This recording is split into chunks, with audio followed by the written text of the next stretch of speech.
Bueno, desde la Asamblea Permanente por los Derechos Humanos de Rosario queremos darle la bienvenida a esta tarde. La verdad que para mí es un honor presentar a estos compañeros y poder celebrar junto a ellos los 10 años del Museo de la Memoria en la sede definitiva, como decimos, ¿no? En nuestra casa. Vamos a estar participando y compartiendo con Norma Ríos, vicepresidenta de la Asamblea Permanente por los Derechos Humanos de Argentina y secretaria de Lesa Humanidad de nuestra organización a nivel nacional, con Viviana Nardoni, que es la directora del Museo de la Memoria, por concurso, como decimos siempre, y consejera nacional también de APDH Argentina, y forma parte también de APDH Rosario. Vamos a estar también compartiendo con una querida compañera María Fabiana Alcarte, para mí la Fabi, que fue una de las personas con las que primero traté cuando tomé contacto con el Museo de la Memoria. Ella está a cargo de la coordinación del Departamento de Educación del museo, y otro entrañable compañero. La verdad que yo me voy a tomar las licencias esta tarde. Dejaremos los títulos de lado, o si ustedes los quieren decir, los dicen, no hay problema, bienvenidos somos todos. La verdad que uno más especialista en derechos humanos imposible, más comprometidos con este tema imposible. El otro compañero también al que le tenemos mucho cariño es Lucas Mazuco, que en este momento es coordinador de las relaciones institucionales del Museo de la Memoria. Dicho todo esto, y no puedo sacar la emoción porque yo me siento involucrada en la historia y me siento parte, como todos nos han recibido, tanto como familiares, hijos de desaparecidos, como compañeros. Cada vez que uno se acerca al Museo de la Memoria, más allá de gente especializada y comprometida con los derechos humanos, también encontramos calidad humana, afectos, te tratan como si verdaderamente estuvieras en tu casa. Dicho esto, le doy la palabra a Norma para comenzar a contar cómo fue la recuperación de ese espacio para que hoy podamos estar celebrando estos 10 años. Buenas, ¿qué tal? Buenas tardes a todos y todas los que están escuchando. Buenas tardes a los que me acompañan. Saben que somos compañeros de esta lucha que empezó hace muchísimos años en Rosario. Yo hoy juntaba papeles porque quiero contar algunas cosas de cómo fue, cosas que no se conocen hoy porque hay otra generación. Esto pasó entre 25 años atrás y un poco menos. Y no de casualidad estamos festejando 10 años, o sea que hubo casi 15 años o más de lucha por lograr llegar a ese lugar.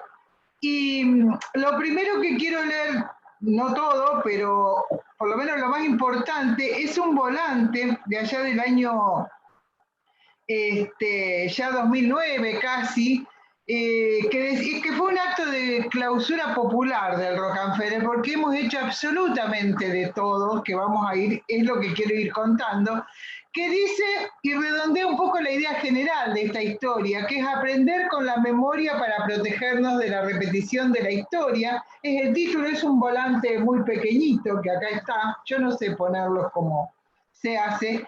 La casona de Moreno y Córdoba, donde funciona el Rockefeller, tiene una historia que ningún rosarino debe desconocer y mucho menos olvidar.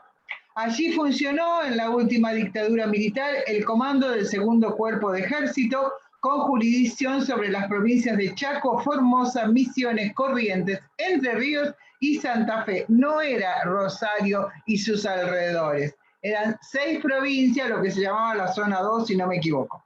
Fueron comandantes en ese periodo Díaz Besone, Galtieri, Jáuregui y Trimarco, que junto a otros asesinos de la talla de Guerrieri, Otto Paladino y Fesser, daban desde allí las órdenes de vida o muerte sobre la ciudadanía indefensa, ya que el comando funcionaba como parte del plan genocida general a una cuadra del servicio de información, etcétera, etcétera. Lo que quiero dar con estas breves palabras es la idea de qué es lo que luchábamos en ese momento, qué es lo que queríamos reflejar en ese museo, que además fue museo después. Hablábamos siempre de un lugar de memoria, ni siquiera hablábamos de museo. Y también en este volante decíamos, bueno, que la lucha tenaz de los organismos de derechos humanos, sociales, políticos, estudiantiles y ciudadanos en general, porque fue una lucha que estuvo acompañada sistemáticamente por gran parte de la población que no abrevaba en ninguna organización y que sin embargo aparecía en los scratches, etcétera, etcétera. Otro viejo papelito, La Capital, del 27 de febrero del 98, cuenta que definitivamente el día de ayer se ha votado el decreto, el famoso decreto 6506, que el que lo presentó fue Vélez Artúa, pero también otros concejales. Está tan chiquitito que ni siquiera puedo ver bien. Algunos nombres que por ahí nos suenan, como Sergio Rossi, Iris Pérez, Gandola, Urruti, Raúl Fernández, lamentablemente desaparecido, y apoyaron otros como Rafael Dielpi, Gladys Comba, Daniel Luna, Oscar Schroeder, Gianni, que me acuerdo nos hizo llegar una carta apoyando. Y en ese momento también se hablaba de formar el Museo de la Memoria, pero había 3 lugares posibles. Uno era la Casita de la Memoria, el otro era una casa que hoy está destruida en los alrededores de el Monumento a la Bandera. Vos te debes acordar, Viviana, era esa famosa, hermosísima casa, no me acuerdo el nombre de la familia. Lo cierto es, debe estar por acá, pequeñísimo. Lo cierto es que cuando esto sale, lo que teníamos algunos en la cabeza, que veníamos en una comisión de hecho funcionando desde el año 96, un poco menos, un poco más, primero se funcionó en la PDH, o como se habla comúnmente, se tejían en las organizaciones y después íbamos todos juntos allá. Había unas discusiones terribles todavía, pero sí, junto con esta ordenanza, al poco tiempo, se da, la fecha es marzo del 99, un año después prácticamente se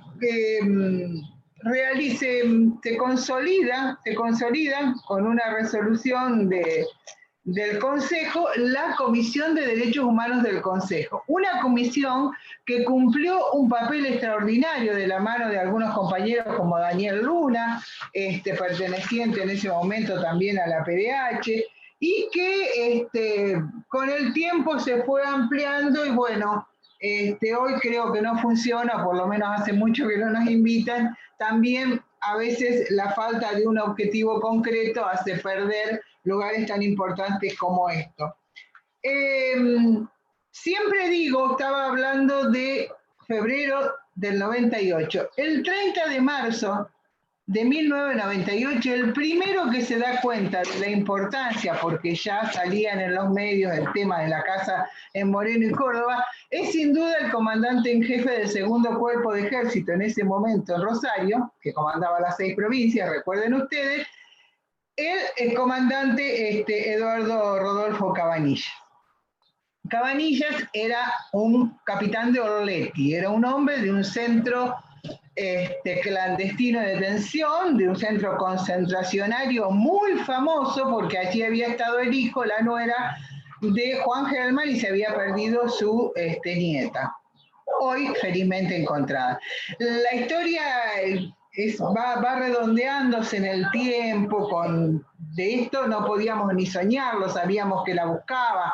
En este marco la trajimos también a Sara, que no me acuerdo el apellido, una uruguaya que en aquel momento era la primera y única mujer que conocíamos que le habían robado el hijo y había quedado viva. Si se acuerdan el nombre me lo dicen.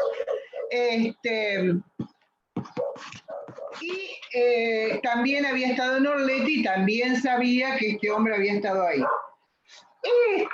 Cabanillas, cuyo padre había escondido el cadáver de Vita, tenía una larga historia. Esto son datos que van haciendo la historia circular, ¿no? Que además invita a jugar al golf a Viñones, y tiene que escapar. Esa es una de las grandes felicidades de mi vida, haber estado y hacer escapar a Viñones como una rata en el club de jockey, por atrás, en el club donde jugaban ¿cómo se llama eso?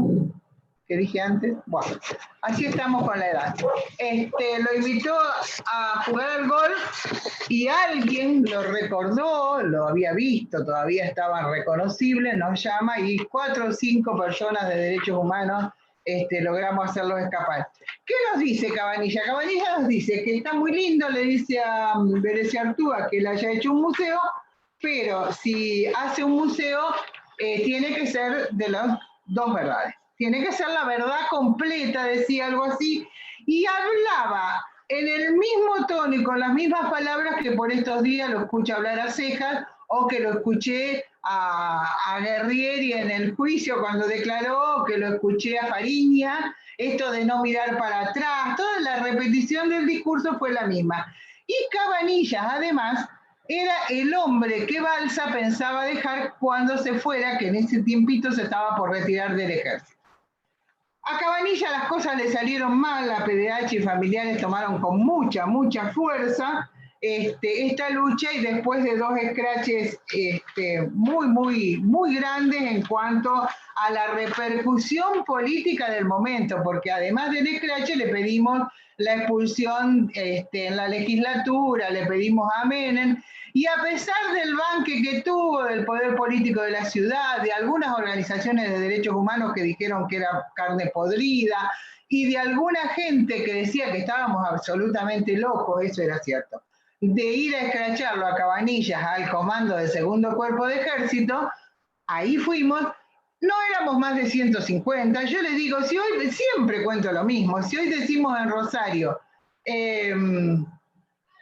¿cuántos éramos? Seguramente vamos a hablar de miles. Seguramente vamos a hablar de miles, pero no, éramos 150, más los 50 que llegaron corriendo en taxi cuando vieron que todos los medios de la ciudad y del país y que estaban ahí. Digo, yo me enteré de que me habían visto en España por algunos medios, ¿no? Esto generó toda una movida tremenda, voy acelerando, donde yo cuento, cuando me piden que sea hace poco testigo de concepto en los juicios de lesa humanidad para contar estas historias de lucha, yo digo que no era menor, teníamos en contra a la justicia, teníamos al poder político, teníamos al poder represivo, porque el poder político del momento también dijo que bueno, que para qué queríamos ese lugar y tanto escándalo si podíamos tener un CD con los nombres de los desaparecidos y listo, y se lo repartíamos a todo el que lo quería, y ya está. Y ya está, esta es la lógica de algunos personajes que después, lamentablemente, cuando inauguramos el museo en el 2010, estaban en la foto en la primera línea. No vale la pena hacer nombres, ya no están vivos, por eso me callo los nombres. Cualquiera que vea los diarios de la época o vaya al museo no puede evitarlo. Osvaldo Bayer sí. Osvaldo Bayer coherente con él mismo, creo que ahí se ve. Se ve exactamente al revés, pero es Osvaldo Bayer diciendo que Cabanilla es un asesino. Vino exclusivamente a acompañarnos en el año 99 para decir lo bien que habíamos hecho, porque el primer escrache es en diciembre del 98 y el segundo en mayo del 99, y estábamos ahí esperando que lo echen. Poco después lo echan. El otro que pagó muy caro su valentía fue Berecia Artúa. Berecia Artúa con una triquiñuela de algo que hacían y siguen haciendo y van a seguir haciendo los concejales, diputados y demás, como es tener un asesor, creo que era un asesor en negro o algo por el estilo, le tejen una trama infernal y lo sacan de la municipalidad de concejal, lo echan de concejal. Con tanta mala suerte que lo echan a él, pero quedó Daniel Luna, que continúa haciendo un trabajo extraordinario, que le significó poco tiempo después acusarlo de las amenazas que recibía Matilde Urrera en su teléfono. ¿Se acuerdan de esa historia? Fue tremebundo, es decir, Matilde Rueda recibía, que era nuestra abogada de derechos humanos, recibía amenazas y cuando investigan habían salido del teléfono de Luna. No era raro que pasara este tipo de cosas, porque nosotros nos pasaba en esa época de que llegábamos a nuestras casas o íbamos en el auto, generalmente, bueno, yo había recibido tantas amenazas que me llevaban y me traían hasta el baño, y sonaba el teléfono y empezábamos a escuchar nuestras reuniones. Los muchachos, empezaba a escuchar lo que había dicho en la reunión. Los muchachos estaban bastante avanzados en tecnología, ¿no? Esto parece que era así. La cosa es que contra viento y marea continuamos esa lucha que tuvo en el medio. Acá estaba encontrando las cosas más importantes. Nosotros desde la PDH, por ejemplo, hicimos el 5º seminario de formación de multiplicadores en derechos humanos. Lo hicimos ahí, se llamó La Casona de Moreno y Córdoba, un lugar para la memoria popular, donde vino gente absolutamente de todo el país. Había, digamos, luchadores de todo el país, más allá de los de acá que conocían bien, compañeros como Rayón, que era secretario, me parece, de Cultura en ese momento y que había sido detenido, en fin, muchos hoy políticos y demás, que terminó con una clase pública y scratch en la esquina del Rockefeller, de Moreno y Córdoba. Acá están las fotos. Esto fue el junio del 2000, no era tan lejano, era junio del 2004. ¿Cómo es que se dice? La clausura fue otro momento. En algún momento tengo anotado acá, le impedimos que venga a Petinato, ya cuando se había a tocar. Le dijimos que Petinato sabíamos que tenía un poco de cola de paja porque su padre era un connotado represor y no vino. Después dijo de todo de nosotras, pero venir no vino. Así llegamos entonces al año 2000. Acá encontraba algunas contratapas muy importantes de la época, donde generalmente firmaba yo, pero eran trabajos colectivos. Debo ser la tipa más publicada y que menos escribía sola, porque eran todos trabajos colectivos, siempre reivindicados por mí. Estos eran algunos de los afiches que hacíamos. En aquel momento no era flyer ni nada de eso, eran los afiches, los volantes y la papelería que hacíamos para el scratch.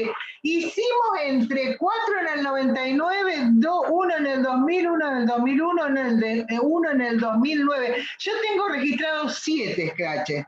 Y no solo eso, en un momento se decidió que todo, acá hay otro, bien así, bien de la época, están hechos por mí, a mano, con fotocopias pegados. Estamos hablando del 98, 99, no hay casi fotos, no tenemos prácticamente fotos de los scratches más que las de los diarios, y nunca conseguimos que algún fotógrafo, no tuvimos tiempo para que un fotógrafo o algún medio nos dé ese material que seguramente debe tener guardado.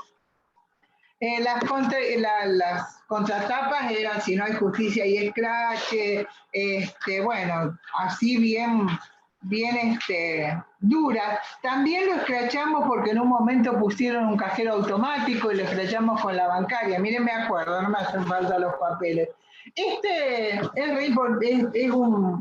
una foto re importante de uno de los scratches, era el día que asumía de la Rúa.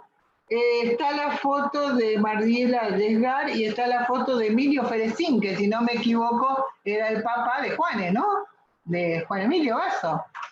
Ahí está con la foto. También solían, como siempre los primeros llevábamos las fotos de Gorosito, las fotos de otra gente que siempre solíamos llevar primero, los más conocidos, pero fundamentalmente más que por conocimiento, porque eran las familias que estaban peleando y las que llevaban las fotos, ¿no? Que eran de familiares.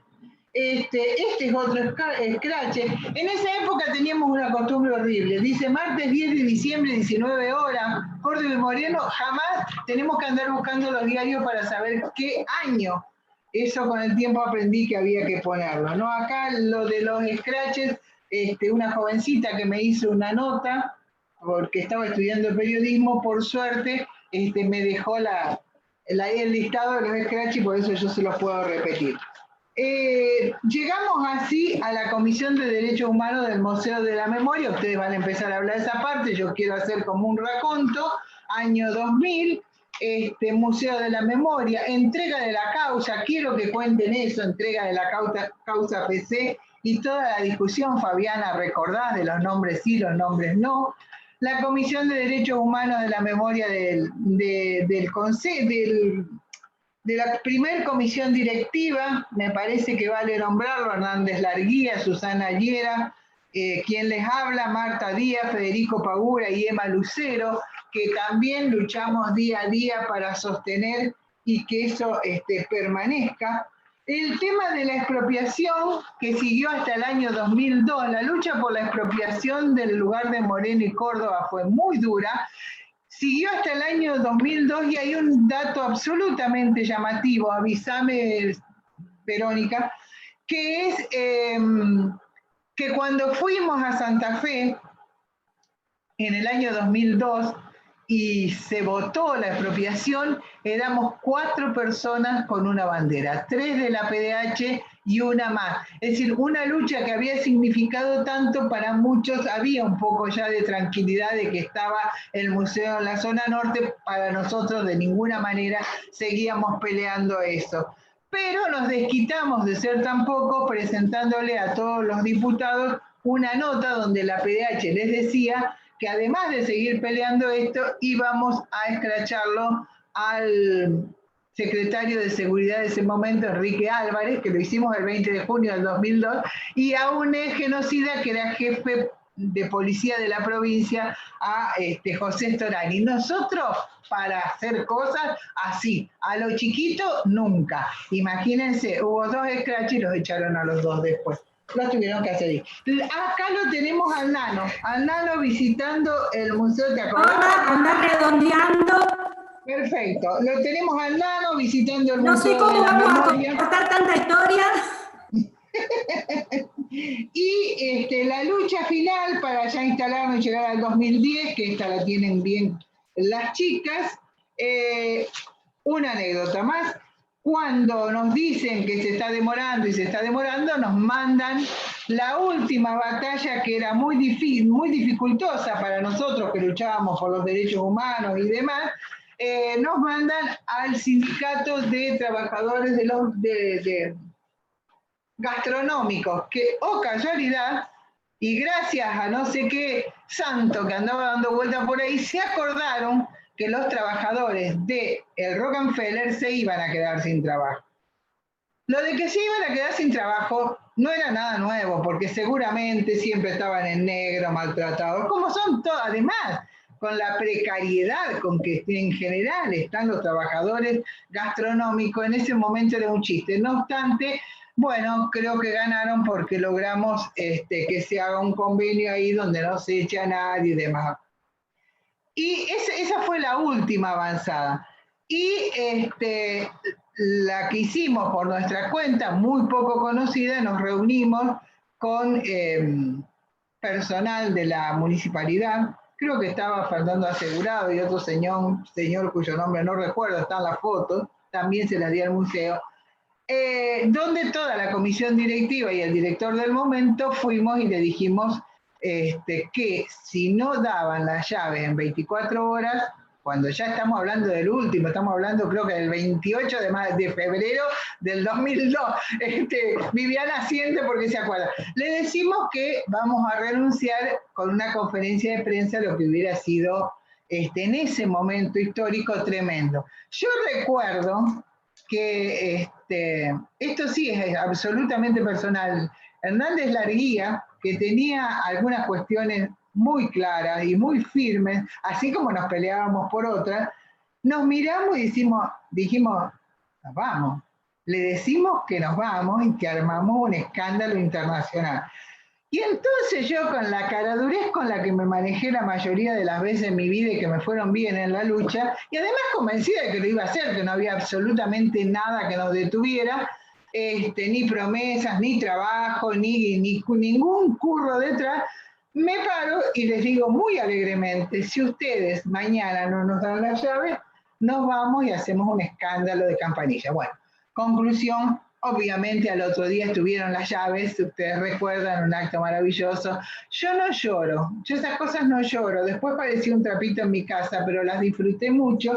Y acá tengo, entre esas joyas que uno suele guardarse o que ni sabe que la tiene, dice Rosario Cuna de la Bandera, 1 de diciembre del 2010, señora Norma Ríos, de la Asamblea Permanente por los Derechos Humanos, ya era presidenta, por medio de la presente, quiero invitarla a compartir la apertura de la sede definitiva, se me pone la piel de pollo, del Museo de la Memoria de Rosario, que tendrá lugar el próximo viernes 17 de 2010 a las 20:30 en la esquina de Moreno y Córdoba. Desde las 19 podrá visitar el museo. Gracias, escucho la otra parte.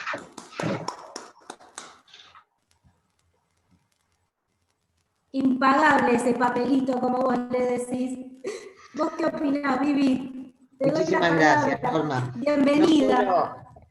No solo por las historias de Norma, sino por su fuerza en la lucha. Somos conscientes, perfectamente conscientes, de que no existiría Museo de la Memoria sin esas luchas, sin esa perseverancia de enfrentarse a todas y a todos para que las cosas siguieran adelante. Recuerdo perfectamente el día cuando nos devolvieron las llaves, que estábamos ahí con la comisión directiva justamente, Rubén, estaban las madres, todavía estaban vivas varias de ellas, ¿no es cierto, Norma? Herminia, Elvira. Exacto. Yo me quedé bastante atrás mirando ese grupo compacto, y era una sensación de no poder creer que estaba ocurriendo eso. Porque lo que sí me gustaría contarles es que durante el año anterior, 2009, que nosotros esperábamos que finalmente en el 2010 nos entregaran el edificio, estuvimos realizando, como dijo el otro día Rubén, una especie de trabajo clandestino en el ex Rockefeller para poder entrar, con algunos artistas a ver los espacios donde podían desarrollar las obras de las distintas salas que tiene el museo. ¿Por qué? El Museo de la Memoria, su sede, la sede del ex comando del Segundo Cuerpo, como dijo Norma, que manejaba la represión sobre 6 provincias del litoral argentino, no fue un centro clandestino de detención y exterminio per se. Sí se utilizó para retener prisioneros, para hacer juicios políticos a los compañeras y compañeros, para de alguna manera legalizarlos después de que habían estado secuestrados durante muchos meses, pero allí no se producían torturas, ni ejecuciones, ni desapariciones. Por lo tanto, respecto a lo que es la Ley Nacional de Sitios de Memoria, nosotros no teníamos, como sí tienen otros lugares, la obligación de conservar el espacio como era en la época en que fue usado como centro clandestino. Esto es, como sí ocurrió en el ex servicio de inteligencia de San Lorenzo y Dorrego, donde no se podía modificar absolutamente nada, independientemente de las modificaciones que ya había hecho ya la propia policía provincial en su momento, después que se fue FESED. En el Museo de la Memoria sí pudimos intervenir de otra manera, hacer ingresar allí a los artistas para que ellos nos ayudaran a narrar la historia de lo que fue el segundo genocidio argentino, el terrorismo de Estado, y al mismo tiempo narrar las resistencias de la sociedad civil a través de sus organismos de derechos humanos, que nacieron tempranamente en Buenos Aires, en Rosario, se repitieron filiales de madres, APDH, por supuesto, familiares, naturalmente, una agrupación muy, muy, muy importante, que fueron quienes nos acompañaron en todos esos primeros años. ¿Por qué nosotros decidimos contarlo a través de obras de arte? Para dar espacio a la reflexión, a la pregunta, incluso al cuestionamiento que muchas veces se puede hacer y se hace, y poder dar el debate y poder dar la respuesta al respecto. Y en ese sentido, decía, tuvimos que entrar durante el año 2009 en forma clandestina al bar, sentándonos en alguna mesa para consumir algo, hablando en voz baja, para que no supiesen que estábamos allí espiando, en realidad, para que no teníamos ni los planos, porque era muy difícil conseguir los planos, hasta que al fin los conseguimos. Pero, ¿qué pasa cuando abrimos esas puertas en Moreno y Córdoba? En marzo del 2010, pasa que cuando se va Rockefeller, lo que quedan son las ruinas. Ni siquiera era la casa que había sido cuando había sido comando del segundo cuerpo. No, el Rockefeller había hecho muchísimas modificaciones allí. Una de ellas era serruchar el techo de la planta baja, por lo tanto, el piso de la planta alta, para colgar de allí una lámpara, justo en esa sala donde se hacían los consejos de guerra del ejército a los compañeros y compañeras detenidas desaparecidas. Pero bueno, entre otras muchísimas cosas. Cuando entramos ahí, yo siempre hago esta comparación porque es pertinente, parecía el Reichstag de Berlín después de que entró el ejército soviético, el ejército rojo. Ruinas, verdaderas ruinas, hechas adrede, alguna de ellas, por ejemplo, arrancar las conexiones eléctricas, destruir los baños, cosas que eran evidentemente adrede para complicarnos más aún las cosas. Y también debo decir que en un momento el intendente nos reúne, en ese momento junto con Horacio Ríos, que era el secretario de Cultura, a Rubén Chabamo, que era el director, a mí, que era la subdirectora, para decirnos que teníamos que encargarnos de planificar el museo. Porque los presupuestos que habían sido pedidos para grandes curadores internacionales o nacionales eran inaccesibles. Por lo tanto, allí nos encontramos de golpe pensando qué vamos a hacer ahí adentro. Pero los años de permanencia del museo en su primera sede provisoria, ya en Rosario Norte, esto lo sabe muy bien Fabi, que es la más antigua en el museo de todos nosotros, muy bien,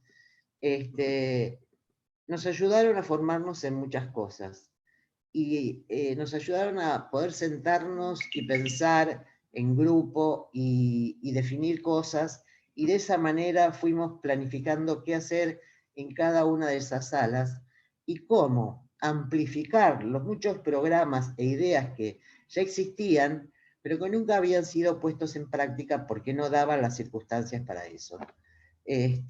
Así que, bueno, como decía Norma, el 17 de diciembre del 2010, finalmente logramos, después de un año de trabajo intenso ahí dentro, reinaugurar el museo, o inaugurar su sede definitiva.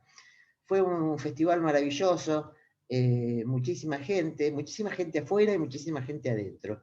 El otro día recordábamos con Lucas, no me acuerdo Fabi, pero todos los empleados del museo nos quedamos adentro, en la puerta de cada una de las salas, para poder guiar a las personas que habían ingresado a las 19 a la visita. Así que eso era un desfile caótico de personas que entraban y salían para escuchar a los músicos o a escuchar los discursos, y luego ingresaban otra vez a ver las salas. La cuestión es que terminamos allí como a las 12 de la noche, creo yo, en esa jornada inaugural.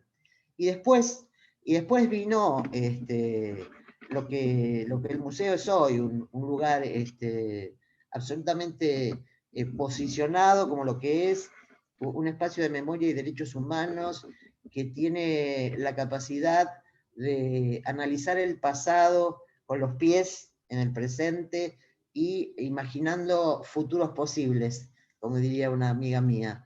En estos tiempos, aún en estos tiempos tan difíciles en este 2020 que estamos transitando con tanto esfuerzo, todas, todos, hemos logrado hacer cosas maravillosas, extraordinarias, con todos los departamentos trabajando a pleno, desde nuestras casas, con nuestros propios medios, pero las tareas que ha realizado el museo en estos años son infinitas. Nosotros somos bastante más que un museo entendido con las características que pueden definirse. Además de tener un patrimonio, por supuesto, además de tener visitas guiadas, una sala de muestra permanente, salas de muestras temporarias, también tenemos un departamento de educación, que aquí está su coordinadora, Fabi, que hace un trabajo maravilloso. Son, creo yo, los mayores expertos, los compañeros y compañeras de ese equipo en pedagogía de la memoria de toda la Argentina. Han trabajado muchísimos años en torno a eso y tienen programas para niños, para jóvenes, para alumnos escolarizados, para no escolarizados, para docentes. Para los docentes hacemos cursos presenciales, este año no, y cursos virtuales. La formación docente es un tema fundamental para nosotros. Tenemos un departamento de investigación que ha producido cosas maravillosas, como la serie Déjame que te cuente, que es una serie que se va a prolongar en el tiempo, que es hacer libros con la historia de vida de compañeras y compañeros desaparecidos, que edita un fascículo muy, muy interesante, también con la vida de aquellos jóvenes que han sido víctimas de la violencia institucional, del gatillo fácil de las policías santafesinas o federales, y además, desde ese departamento, pero en relación con otras instituciones de la ciudad, este museo ha publicado en 5 años 3 libros, lo cual habla de una dinámica de trabajo muy fuerte.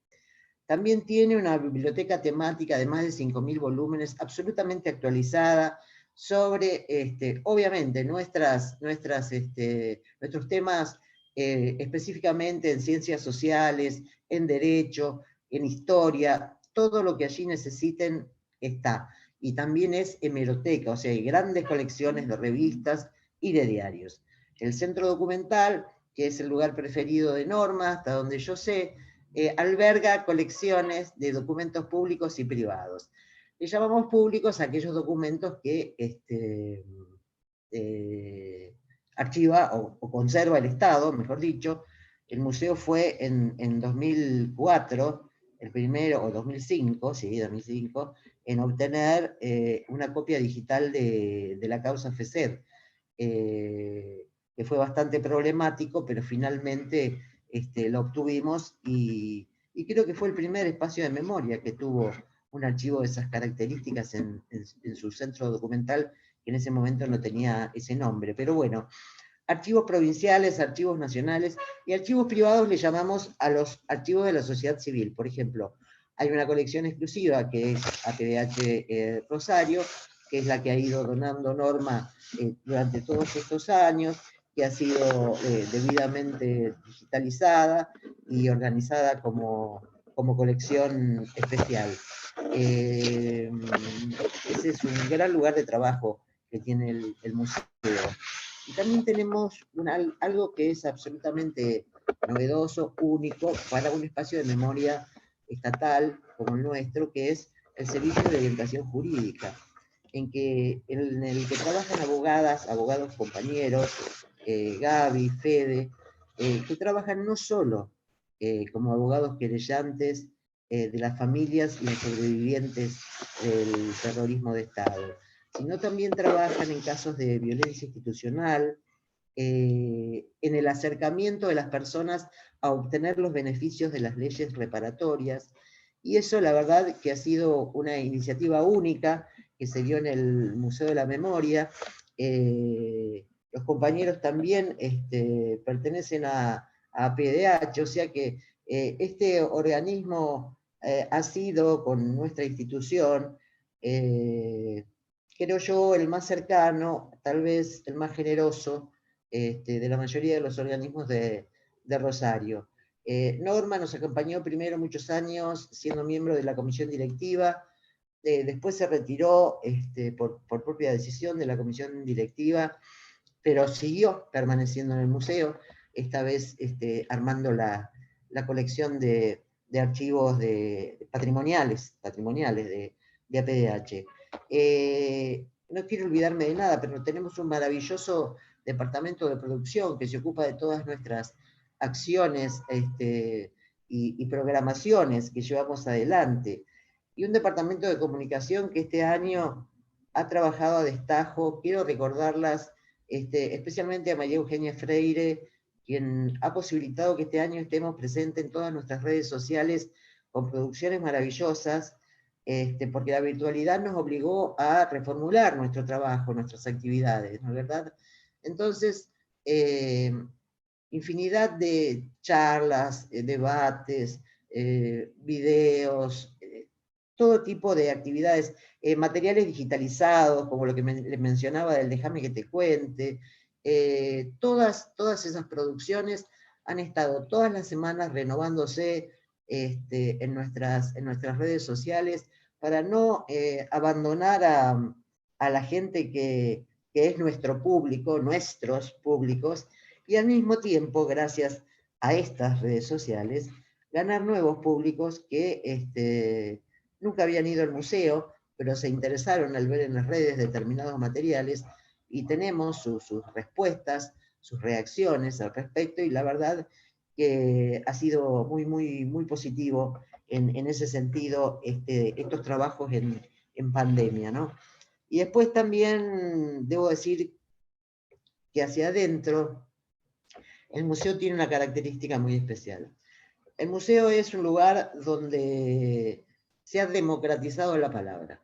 Esto es, al final la decisión la puede tomar esta directora, pero todas las cosas que se realizan allí son discutidas de muchas formas y durante mucho tiempo por los compañeros que la proponen o por la directora que los propone, y llegamos siempre a consensos que han dado una efectividad y una calidad y calidez a cada uno de nuestros trabajos de las cuales estoy muy orgullosa.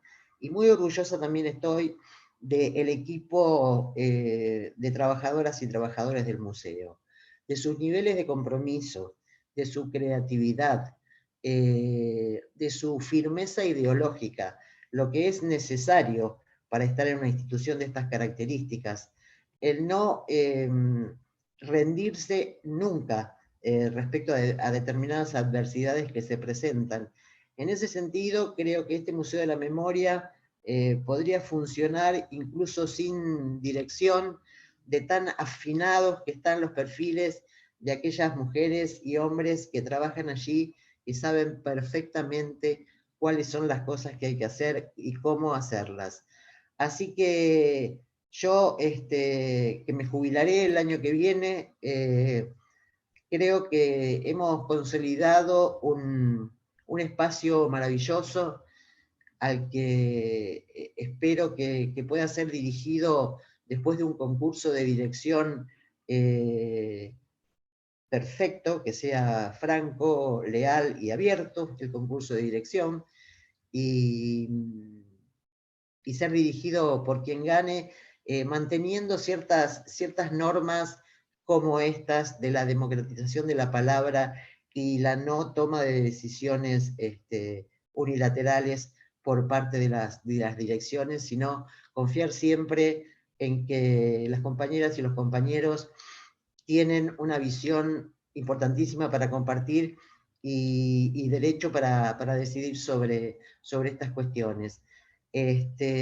Así que no quiero abusar de esto. Cualquier cosa que ustedes necesiten preguntarme, responderé gustosa, y me gustaría muchísimo que Fabi Les comento charlara. que ya tenemos preguntas por el Facebook, pero las voy a dejar para el final porque Perfecto. son preguntas para Norma, para Vivi. Y bueno, dicho esto, yo la verdad que yo les pido disculpas por las licencias que me tomo de tratarlos tan coloquialmente, pero la verdad que los aprecio muchísimo.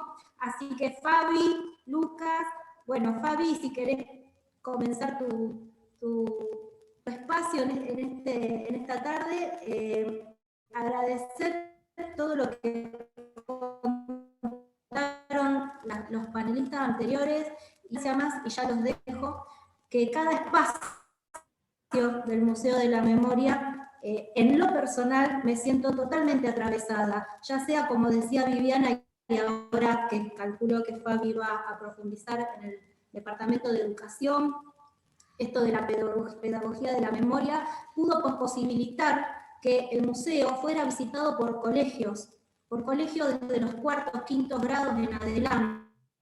No quiero hablar más, pero digamos, esta cuestión, ¿no? Porque es una de las preguntas que nos hacen en Facebook, que hace María Elena Nadeo, que es una de nuestras copresidentas de APDH Argentina, que les pregunta a Norma y a Vivi, profundizar, que desde el punto de vista de ustedes, se lo dejo para que lo vayan pensando, para tratar estos temas con los jóvenes, precisamente. Así que dicho esto, Fabi, te doy la bienvenida. Bueno, gracias, Vero y Norma, por la convocatoria. A medida que las iba escuchando, iba anotando algunas cuestiones, porque mi memoria también está frágil. Este año de encierro se agudizó, pero bueno, como dijo Vivi en un momento, yo estoy desde los inicios, soy la más vieja ahí. Al poco tiempo después también entró Claudia Contreras como voluntaria, que es la coordinadora de biblioteca, de la parte de conservación y patrimonio del museo. Mi primera visita a la sede del museo provisoria por casi 10 años, dentro de la Secretaría de Cultura, fue en agosto del año 2001.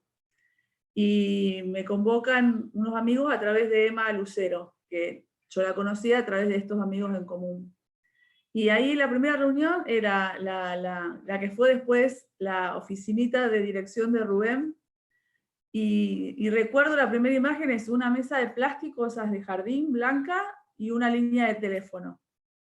Así comenzamos. Y cuando uno mira en retrospectiva y en perspectiva, es impresionante lo que se logró. Y el museo en ese momento estaba la comisión directiva, y se iban sumando personas, gente voluntaria. Así arrancó, y después la idea era hacer algo desde lo educativo. Entonces dijimos, bueno, hay que difundir la idea de que va a haber un museo de la memoria, o que ya hay, y que tiene un espacio educativo. Entonces salimos a hacer talleres a las escuelas, hicimos un convenio con AMSAFE en ese momento, para que ellos nos ayuden a difundir esta idea con los docentes, a través del gremio. Íbamos a las escuelas a dar charlas, a hacer talleres, compañeros voluntarios que, bueno, después, bueno, fueron retirándose. Con Emma hemos ido mucho, y bueno, obviamente que el valor de testimonio era fundamental, porque los chicos y docentes, al escucharla, solamente una parte de su historia ya quedaban conmovidos con ese testimonio y se enganchaban con la temática. Por eso digo que hubo diferentes etapas, hasta que, bueno, fue el primer llamado a concurso, y bueno, gana, digamos, el concurso Rubén Chababo, quien es el que comienza el proceso de institucionalización, porque hasta ese momento es como que todos hacíamos todos. Prestábamos libros, atendíamos para llamar, los llamados de los turnos para las escuelas, atendíamos, no sé, 100, 200 chicos de escuelas por día, que era una locura, en esa sala grande de la Secretaría de Cultura. Sacábamos fotocopias, es como que todos hacíamos un poco de todo. Hasta que, bueno, Rubén, cuando se va sentando en la dirección, comienza este proceso de institucionalización, y se crean 3 primeros departamentos, podríamos decir, que también estaban en la ordenanza, que era el Departamento de Educación, de Investigaciones, y me estoy olvidando de uno, y creo que era de Conservación, bueno. Pero quiero decir, él buscaba referentes con un perfil acorde a cada uno de esos departamentos. Y bueno, y así fue como se fue conformando esa etapa del museo. En relación a nuestra sede definitiva, yo recuerdo de recibir a las escuelas, y que siempre surgía el tema de por qué ustedes quieren irse a ese bar tan bonito, por qué lo quieren sacar. Entonces la idea era explicarles que contra el bar no teníamos nada, que el bar era hermoso, pero que de casas o casonas como esa, en Rosario había muchas, pero sede del segundo cuerpo del ejército era esa y no había otra, y ese era el lugar de memoria donde debíamos funcionar. Incluso me acuerdo que varios años vino un contingente de alumnos de Canadá con un docente, que lo recuerdo siempre, y que no podían entender cómo en un espacio donde había ocurrido lo que ocurrió durante la última dictadura, había un lugar de esparcimiento, de diversión. La gente extranjera que venía no lo podía entender. Y los propios ciudadanos que venían de Rosario nos cuestionaban. Hubo un intenso debate, todos lo conocemos y nos acordamos. Y se le puso el cuerpo también a ese debate. Y me acuerdo también cuando hicimos la muestra Un largo camino a casa, que fue curada por Darío Ares, y nos animamos también a poner los comentarios de los lectores del diario La Capital, en relación a nuestro traslado a nuestra sede definitiva. Quiero decir, asumíamos una postura muy comprometida y estábamos muy convencidos de lo que teníamos que hacer. También me acuerdo de la intervención cuando fueron los 30 años del aniversario del golpe, que imprimimos los 30.000 ojitos de las miradas de la obra de Graciela Sacco, Esperando a los bárbaros, que ahora forma parte de la muestra permanente entre nosotros, y muchos de esos ojitos fueron pegados en el Rockefeller, digamos, porque en ese momento estaba el bar. Y bueno, los scratches eran inmensas ocasiones de lucha y que eran muy difundidos después. A lo mejor no eran tantos los que iban, pero yo recuerdo que eran muy difundidos, y los comentarios al otro día, o quienes venían a visitarnos siempre nos preguntaban. Y también me acuerdo de una intervención de un grupo de chicas muy jóvenes, artistas ellas, no me acuerdo de qué colectivo, que fueron a tomar algo, estaban sentadas en el patio del bar, y en un momento dado sacan un pañuelo blanco y cada una de ellas se pone el pañuelo en la cabeza, incluso una tenía una bebé y se lo puso también a la bebé. Y esa acción, digamos, que no salió de ningún organismo, fue relevante porque también salió en todos los medios. Con eso quiero decir que de a poco la sociedad iba entendiendo, si se quiere decir, cuál era el lugar del Museo de la Memoria y por qué ese lugar. Después estaba el tema de, bueno, ¿qué íbamos a mostrar? ¿No? O cómo íbamos a armar ese relato que ya Vivi lo planteó. Y bueno, después ya cuando, me acuerdo muy bien, el 1 de marzo del 2010, lo recuerdo muy bien, es una fecha que está ahí en la memoria fija, y el día que entramos, era un día de mucha lluvia, lo que hizo que fuera peor todavía, por primera vez a lo que el Rockefeller había dejado. Y nos sentíamos como que había explotado, no sé, algo ahí adentro, porque estábamos parados, nos mirábamos y no lo podíamos creer. Y después el trabajo fue inmenso, porque en pocos meses se logró abrir el museo, un trabajo que ayer nos acordábamos con Dante en relación al trabajo de los pilares, lo que fue esa obra, finalizarla y demás.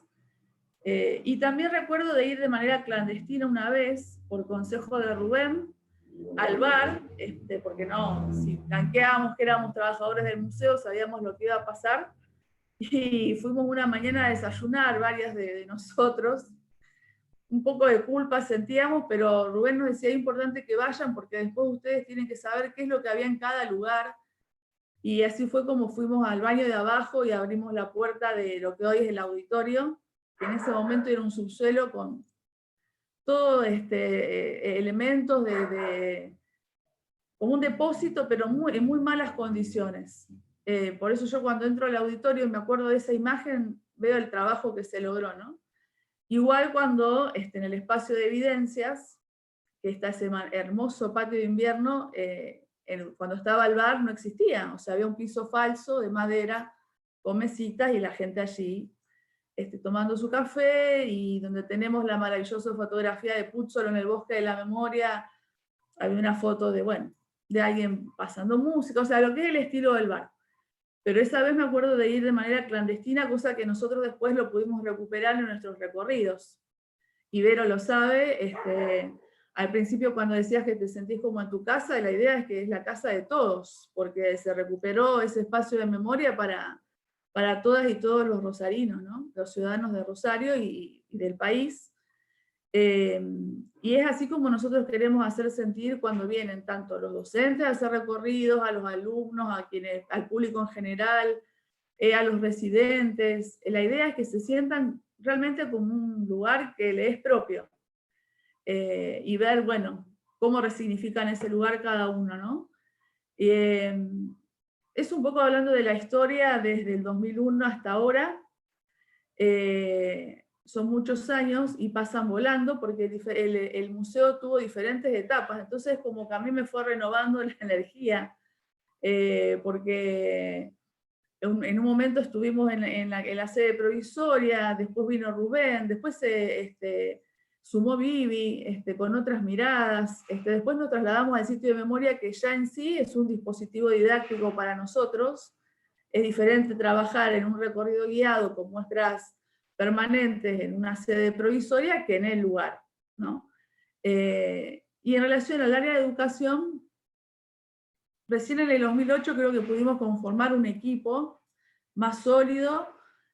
Pasaron diferentes voluntarios, pero bueno, cuando se traslada Claudia Piccinini, después Lucila Arias Santana, ahí estuvimos las tres mucho tiempo y seguimos estando, o sea que ese equipo se consolidó.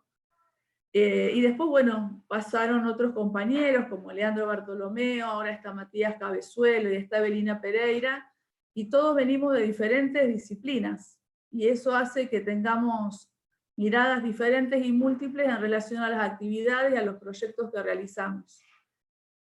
Específicamente desde el área educativa, no lo voy a hacer muy largo, si ingresan a la página van a poder ver todas las actividades que desplegamos, pero tenemos un programa de área de formación continua que es nodal para nosotros, porque como dijo Vivi, la formación de los que van a ser futuros docentes en esta temática es fundamental. A través de las jornadas presenciales o del curso virtual que hacemos, este es el 7º año del curso virtual. Bueno, cuando recibimos a los residentes de distintas carreras que vienen a realizar su residencia en educación no formal, y ayer los alumnos que este año la realizaron con nosotros obtuvieron su diploma, se recibieron. Fue un desafío, porque este año cuando empezamos a ver el tema de la cuarentena, que no íbamos a poder trabajar presencialmente, yo dije a Vivi, hagamos la residencia virtual, no sé, ¿a vos qué te parece? Y como circula la palabra democráticamente, Vivi dio rienda. Sí, para adelante, lo hablamos con los docentes de la facultad, y bueno, fue una diferente recorrido de la residencia. Vero estuvo en uno de los encuentros de capacitación con los residentes, pero fue diferente, pero enriquecedora, muy enriquecedora. Nos debemos un encuentro con los alumnos presencialmente, pero digamos que ante estos desafíos vamos mutando o haciendo actividades diferentes, pero nunca dejando de hacer.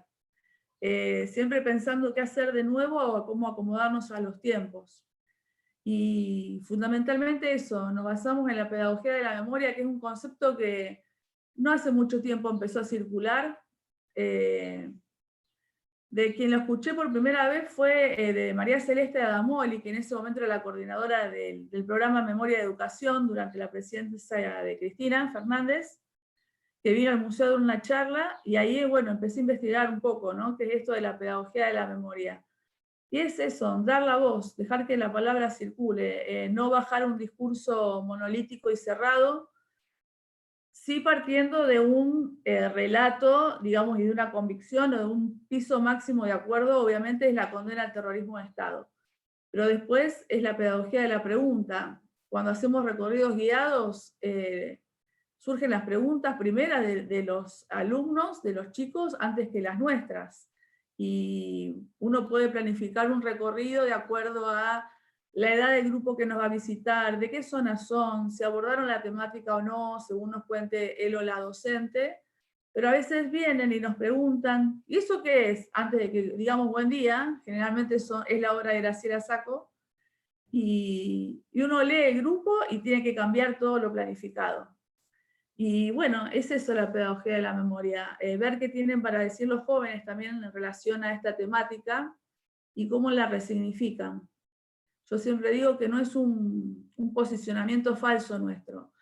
Se lo ve muy bien en el programa que lleva adelante el área de educación, que es el Ver para Saber, que realizamos junto con el Centro Visual Rosario, otro cruce con otra institución municipal de la ciudad, en donde vemos qué temáticas les están interesando a los jóvenes, elegimos un eje temático, trabajan todo un año capacitándose tanto en la temática como en lo que es género audiovisual, y lo que es realizar un corto, porque ellos realizan un cortometraje, y nos muestran a nosotros después a fin de año qué es lo que tienen para decir sobre los derechos vulnerados en la actualidad y demás. Como también creo que por ahí Vivi no lo mencionó en su momento, también hacen circular la palabra desde el área de articulación territorial, que la coordina Alejandra Cavazzini con chicos de zonas más vulnerables de la ciudad, que realmente hacen un trabajo maravilloso, porque comenzaron a replicar el programa Jóvenes y Memoria que se hace desde La Plata, y algunos chicos fueron quedando en la casa del museo, y bueno, hoy son constructores territoriales, ¿no? Se han formado en derechos humanos y realizan distintas actividades. Y bueno, un poco esa es la idea, desde el área de educación, realmente de poder, sobre todo, qué tienen para decir los jóvenes y formar a los jóvenes en la temática, porque todavía siguen diciendo que eligen el museo para hacer su residencia porque en sus diferentes instancias de formación han trabajado muy poco la temática. Que si bien se va revirtiendo, y yo creo que en las generaciones sub-30 eso está cambiando, hay mucho trabajo por hacer todavía. Pero en el curso virtual que estamos llevando adelante, que están Vivi y Lucas también, en las participaciones en los foros y en las actividades que estamos realizando, estamos viendo el compromiso que tienen en relación a lo que es memoria y las temáticas del pasado reciente. Y eso es, bueno, vuelvo al principio, cuando miro hacia atrás, que había que instalar la idea, ¿no?, de un museo y de abordar la historia reciente. Después nos ayudó todo un marco normativo que fue surgiendo desde la política pública del Estado Nacional de Memoria, de incorporar a la currícula oficial las temáticas de derechos humanos y memoria, pero yo siento un gran avance en relación a lo que es lo educativo y esta temática. Aunque hay, obviamente, casos, que creo que son por ahora aislados, pero la mayoría está muy interesada, ¿no? Sobre todo los docentes más jóvenes y los estudiantes. Dejo acá por ahora y después si hay alguna pregunta para no hacerlo tan largo. Me devuelve el alma al cuerpo tu opinión, porque la verdad que a mí me preocupa mucho. Hoy les compartí un videíto en el grupo del museo de una joven de una escuela que lleva el nombre de una detenida desaparecida, hablando de la lucha de ellos por todo esto. Así que creo que el legado se va logrando. Gracias, Fabi. Y Lucas, con semejantes mujeres, no es que te hayamos dejado al final por la marea verde ni nada por el estilo, por favor. Bienvenido, Lucas. Un placer compartir con ustedes. Te damos la palabra, como decimos en el museo. Te damos la palabra. El placer es mío, el mío compartir con estas compañeras, con los compañeros también que no están hoy presentes en este diálogo, pero que están en el chat de WhatsApp siguiendo la charla y entusiasmados, contando o acordándose de pequeñas historias de la historia del museo. Lo mío, tengo poco para agregar a lo que ya contó Norma, Vivi, Fabi, a la historia del museo. Cada una desde su lugar contó bien fuerte y con mucha densidad cómo fue la pelea en la calle, cómo fue la pelea político-institucional por el museo, cómo fue la pelea laboral para contar por qué el museo tenía la relevancia que tenía en esa sede y no era simplemente una peleita por una esquina bella.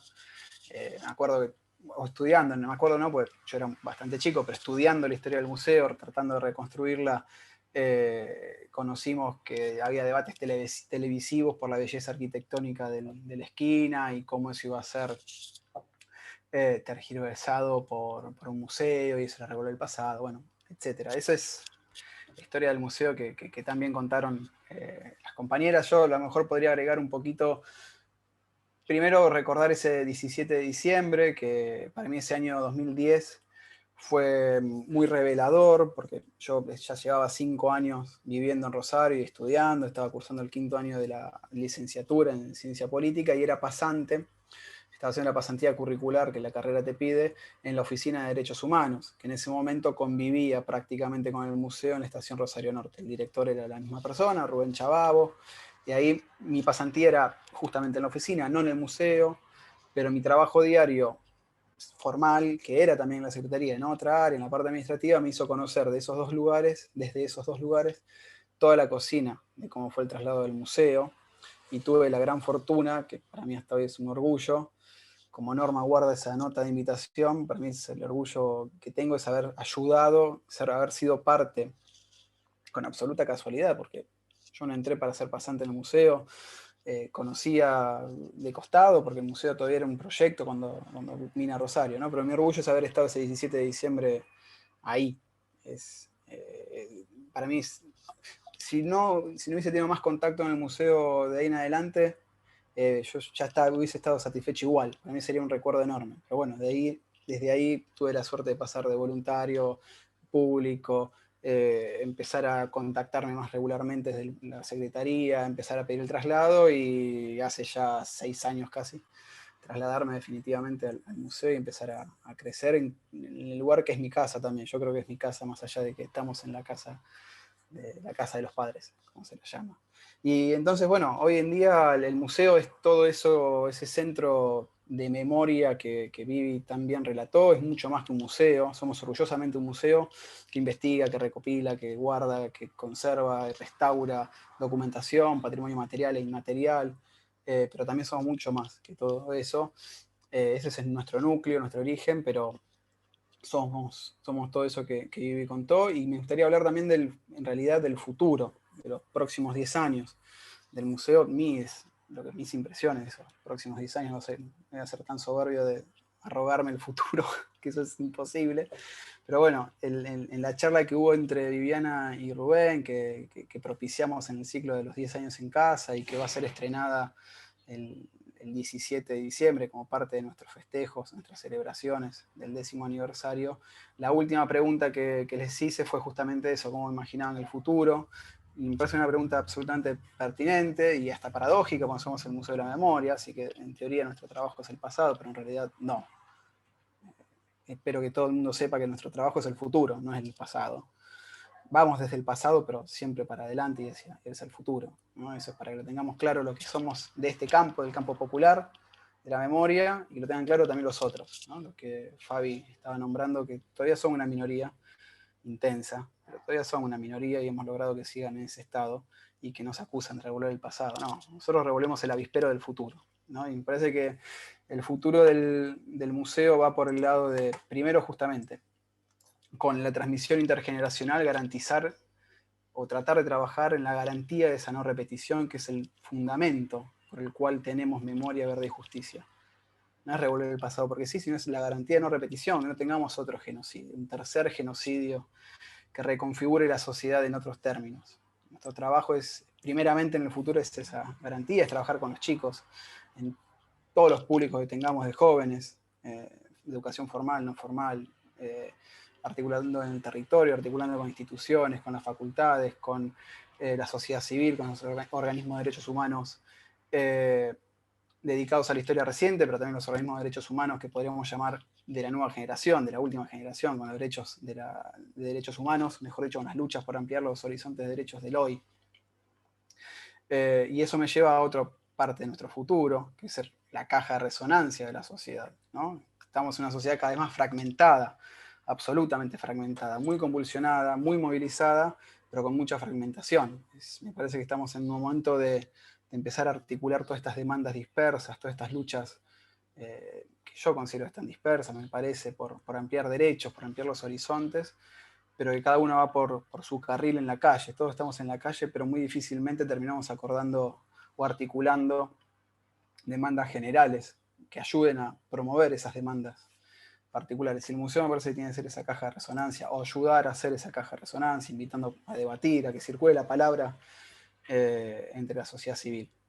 organizada y no organizada. También esa es la diversidad de nuestros públicos, ¿no? Y me parece que el futuro va por ahí. Deberíamos, sea quien sea la próxima directora o el próximo director, nuestro rol como trabajadores del museo en el lugar que nos ocupe, o que nos toque ocupar, es ser la garantía primero de sostener estos 20 años de trabajo, casi 25, a cumplir 24 el año que viene el museo, ser la garantía de que se sostenga esta tradición de trabajo, el arte, la representación, trabajar con la cultura, recrear los sentidos, transmitirle el testimonio de los sobrevivientes, de los familiares, de los militantes, ¿no? Conectar pasado, presente con la mirada en el futuro, ser garantía de eso, ese es nuestro rol como trabajadores, y dar el salto cualitativo hacia adelante en esta batalla, me parece, permanente, por memoria, por verdad, por justicia, por combatir de forma activa y creativa el negacionismo, el relativismo, estas romantizaciones que circulan entre algunos jóvenes y algunos viejos con fachada de jóvenes sobre ese pasado. Lucas, en base a eso que acabas de decir, te hago una pregunta y va para vos y para quien quiera contestar. Justamente en esto que vos decís del negacionismo y de los viejos, los nuevos, el presente, pasado, futuro, cuando uno entra al museo te das cuenta que la palabra museo, con lo que hay adentro, es que uno piensa en el museo y piensa en algo, a lo mejor en una foto, algo estático. Y lo primero que uno hace aprendiendo, al entrar al Museo de la Memoria, es aprender que la memoria es algo activo, es un engranaje. Todos los departamentos, todas las personas ahí, todo lo que se hace en el museo es un engranaje. Pero la pregunta es la siguiente, con respecto, sobre todo a un tema del presente actual. Queremos que nos cuenten qué pasó con la directora de Villa Gobernador Gálvez, que el museo, precisamente pionero, se ofreció a brindarle un curso de capacitación. Creo que todos nos estamos preguntando, por lo menos los que estamos involucrados, si ustedes quieren comentar esa experiencia, si ya sucedió. Les doy la palabra a quien quiera, si querés vos, Lucas, o quien sea. Bueno, el trabajo en realidad fue una articulación con el Ministerio de Educación de la provincia, ¿no es cierto? Fue una sugerencia hecha que surgió de la propia dirección del museo, fue un intento de acercamiento, y partimos del convencimiento de que, a ver, no somos naif, no somos inocentes, combatimos el negacionismo, somos claramente una frontera, tenemos claramente una frontera con ese tipo de discursos, pero también entendemos que la mejor manera de combatir es charlando con esas personas, tratando de ver de dónde viene ese discurso, de dónde surge. Nos preocupó mucho que además de ser docentes, esté a cargo del cuerpo docente, sea la directora de institución. Toda una comunidad educativa dependía de ella. Y el trabajo fue ese, tratar de trabajar no solo con ella, al final trabajamos con casi toda la comunidad educativa y el cuerpo docente y parte de los padres de la escuela. El resultado, el saldo de mi parte fue muy positivo. No hubo manifestaciones explícitas de negacionismo ni nada por el estilo. Los que hablaron, los docentes que hablaron y trabajaron y nos enviaron sus propuestas, sus trabajos finales, fueron de altísima calidad, muy conmovedores. Y mi balance fue muy positivo. La situación administrativa de la directora va por otro carril. Lo nuestro fue entablar un puente con la comunidad y empezar a trabajar con el sistema educativo, no solo con estos cursos, el virtual, la presencial, las residencias, sino también creo que es actuar preventivamente también. No, eso sería actuar preventivamente, sino también, pero ahora trabajar activamente también cuando surjan estos casos y salir un poco del lugar de la indignación y que nos revuelve, ¿no? Es muy visceral lo que nos pasa, pero también hay que ser proactivos. Fabi y Vivi podrán decir cosas mucho más interesantes sobre el caso.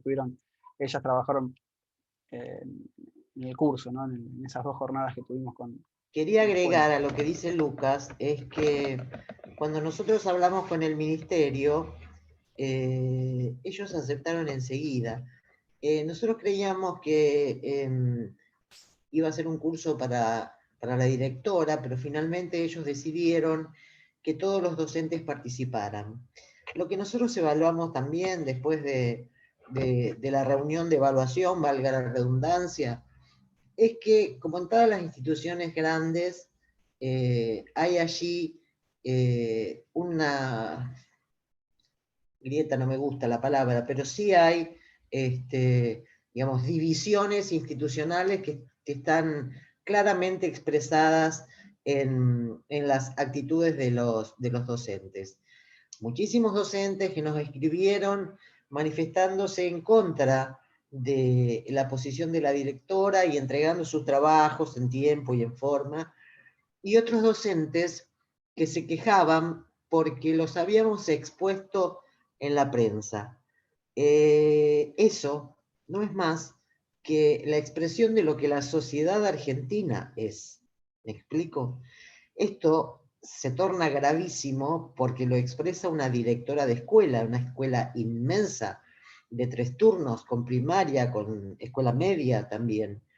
Pero la sociedad argentina tiene esas manifestaciones permanentemente en torno a sectores negacionistas.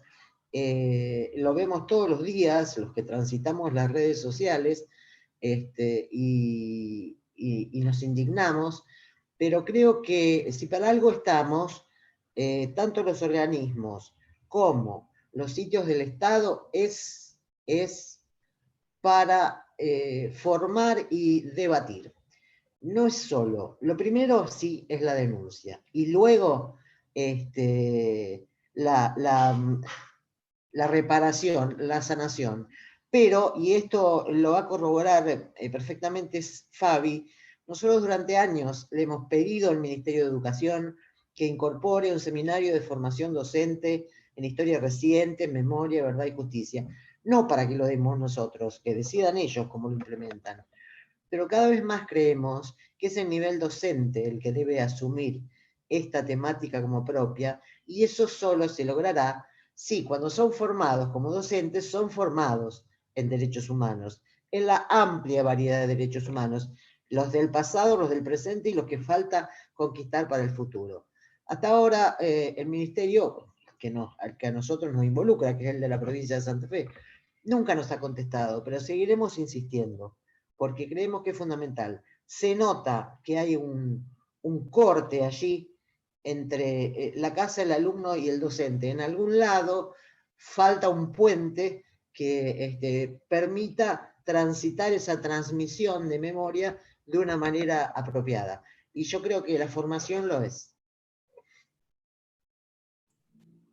Sí, yo solamente quería agregar en relación a este caso, bueno, justo fueron esos días también los dichos de la ministra de Educación de Cava, de Soledad Acuña, y digamos, de los más cercanos nuestros, tanto los residentes como los alumnos del curso virtual, todos manifestaban claramente, sin que ni hubiera una consigna en relación a esa temática, sino que lo manifestaban ellos desde su pensamiento, la necesidad de que el docente tenga un posicionamiento político, que no es lo mismo que partidario, y eso es lo que se vive confundiendo, lo de adoctrinamiento. No, una cosa es la educación como una política educativa, digamos, impulsada desde el Estado, y otra cosa es lo político partidario. Creo que ahí está la confusión, y también en esto de que por ahí planteaban pero si la directora lo hizo, digo, estos dos grupos que se veían bien, como decía Vivi, lo hizo en su muro privado, ¿qué tiene que ver? Bueno, justamente esa es la gran confusión, que cuando vos sos responsable de un establecimiento educativo, sos una persona que tiene que tener una coherencia, digamos, educativa, política y personal. Eso fue mucho el eje de la discusión también. Pero yo por ahí quería aclarar algo que a lo mejor sonó confuso. Una cosita para terminar. Nosotros hablamos del pasado no como algo estático. No, hablamos de que no solamente trabajamos para el nunca más del recordar para no repetir, sino que ese nunca más sea el faro para la construcción de la sociedad democrática que queremos. Por eso que en la formación docente estamos hablando de responsabilidad pedagógica y responsabilidad democrática. que es lo que tratamos también de transmitirle a estos docentes de la Escuela de Gálvez. Sí, Norma, perdón. No, otro tema que quería incluir, tres en realidad. Uno, el tema de los jóvenes. Bueno, nosotros en este momento la PDH está acompañando a Jóvenes y Memoria y tratando de ayudar en todo lo posible. Es un trabajo extraordinario que ha hecho el museo y que también hay que explicarlo. Yo recuerdo cuando la policía saltó el cerco del museo y entró al museo a atacar a los chicos que estaban dando una obra de teatro, suerte que estaba Viviana, una abogada, la compañera, fueron, te diría que fuimos los únicos, y no sé si hubo alguien más, no quiero ser injusta, que se expresó públicamente en contra de eso, o cuando no los dejaron a los chicos de Jóvenes y Memoria filmar en la Facultad de Derecho porque era posible que robaran. No fueron muchas las voces, y yo recuerdo voces que no voy a repetir, por vergüenza ajena no voy a repetir, que me dijeron, pero mirá si robaban algo en una universidad donde se están formando precisamente los hombres de una justicia que está dejando impune a los ladrones más grandes de la Argentina, como son, o que tienen jueces procesados que no pueden dejar sus tareas. Digo, y que esto se une a lo que decía Fabi, de también en esta enseñanza romper con la hipocresía, porque escúchame, no estamos bajando ideología, no estamos bajando conceptos políticos. Estamos enseñando historia argentina donde decimos que conquistaron el desierto. ¿De qué me están hablando? ¿O es que estamos enseñando que conquistaron América, que conquistó Roca el desierto? Estamos enseñando aberraciones todos los días en la historia argentina porque, bueno, hay un sistema y no hemos sabido cambiar eso, que es un proceso evidentemente más largo. Quiero recordar que a esta mujer no solo fue el negacionismo propio, la propia provincia dice que encontraron una coherencia en una maestra, en una directora de escuela que hablaba de que los negros o los pobres no tenían que tener hijos y no tenían para mantenerlos. Digo, estamos hablando de personajes con una coherencia. Yo creo en los equivocados, pero también creo que la derecha más feroz de la Argentina está preparando un territorio para hacer su propio partido, como está en el resto del mundo. Marine Le Pen en Francia son aberrantes, pero tienen su partido y ganan votos. Esto tampoco es raro. Entonces a veces cuesta un poco discernir entre los distraídos y los que realmente piensan eso, pero sí coincido con ustedes que hay una gran cantidad de gente muy joven a la que la historia se la tenemos que contar nosotros, si no se la van a contar los otros, de eso no me cabe ninguna duda. Y la otra cosa que quiero dejar muy en claro, lo que significó también, nosotros nunca pensamos, yo lo dije al principio, en un museo y mucho menos cuando fue museo en algo como tal.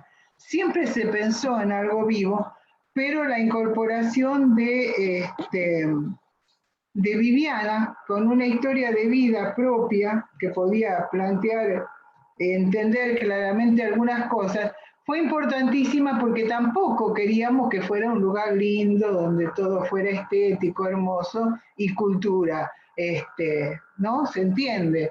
Queríamos que fuera también un lugar donde contara algunas cosas que no son ni lindas, ni agradables, ni nada de eso, pero que son lo que pasó.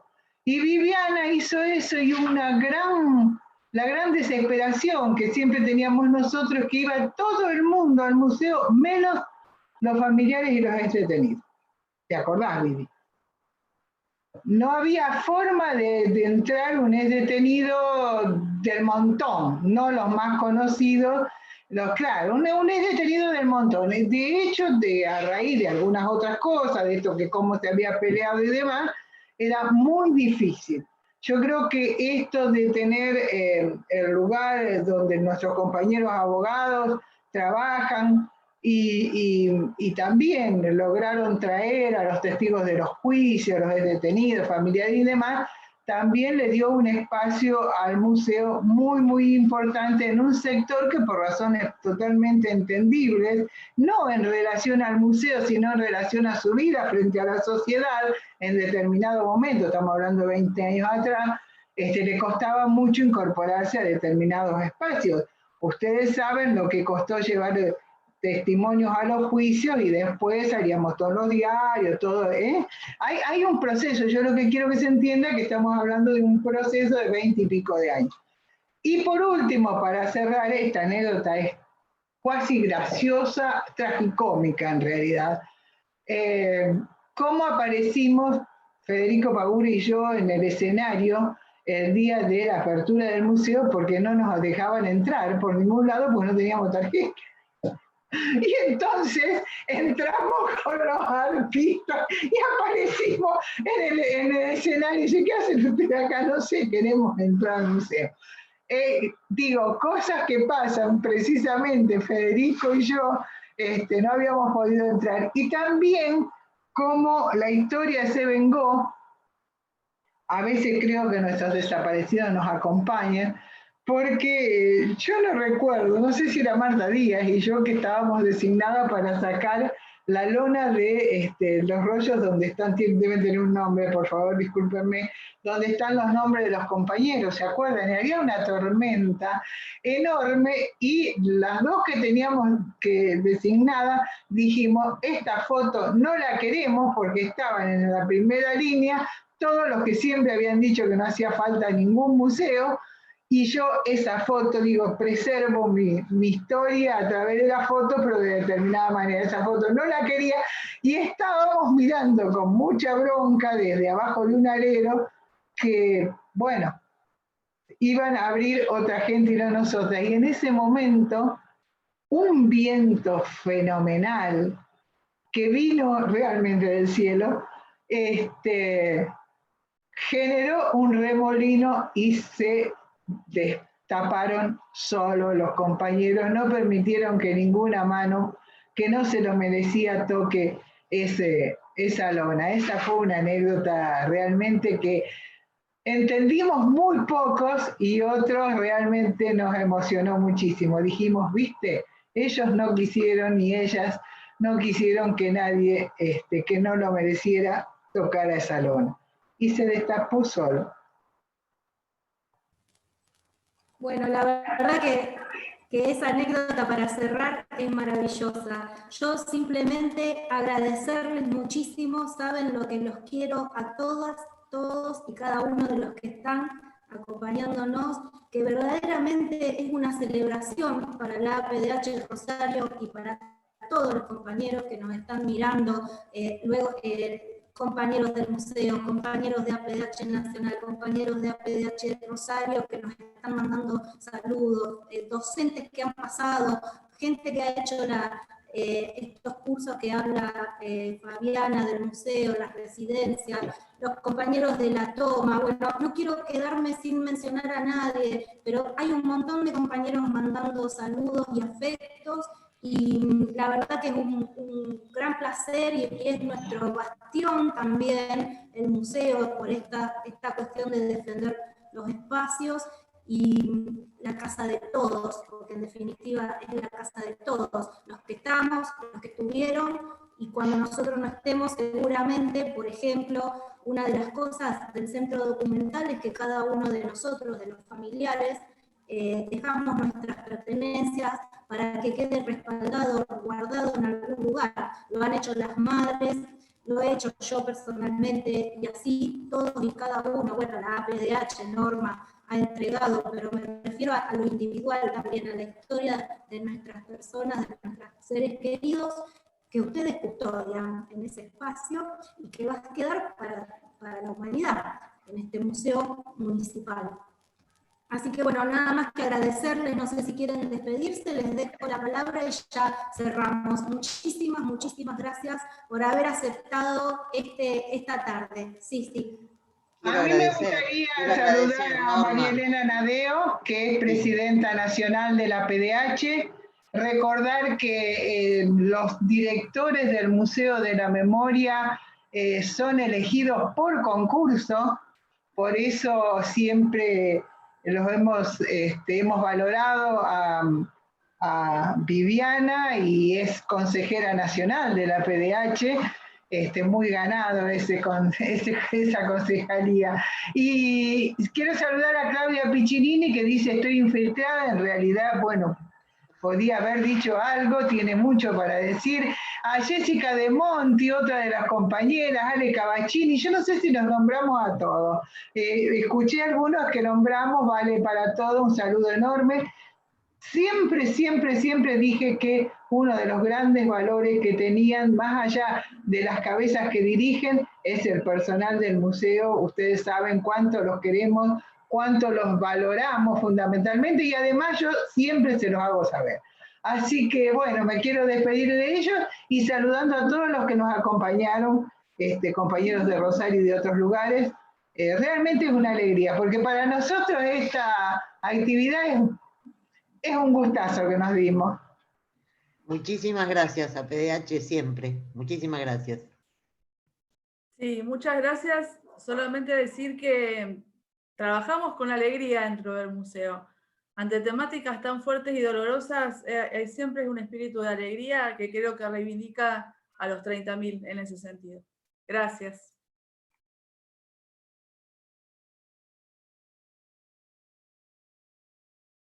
Lucas, saludanos. Saludo a todos y todas. Quedan compañeros sin nombrar. Laura, Gerald, Caro, Ivonne, Franca de la biblioteca, montonazo, sin número de voluntarios, pasantes, etc. Gracias. Florencia, Florencia, perdón. Natalia y el compañero de Miquel, santo varón, que me soportan día tras día. Bueno, gracias a todos y todas. Nos vemos.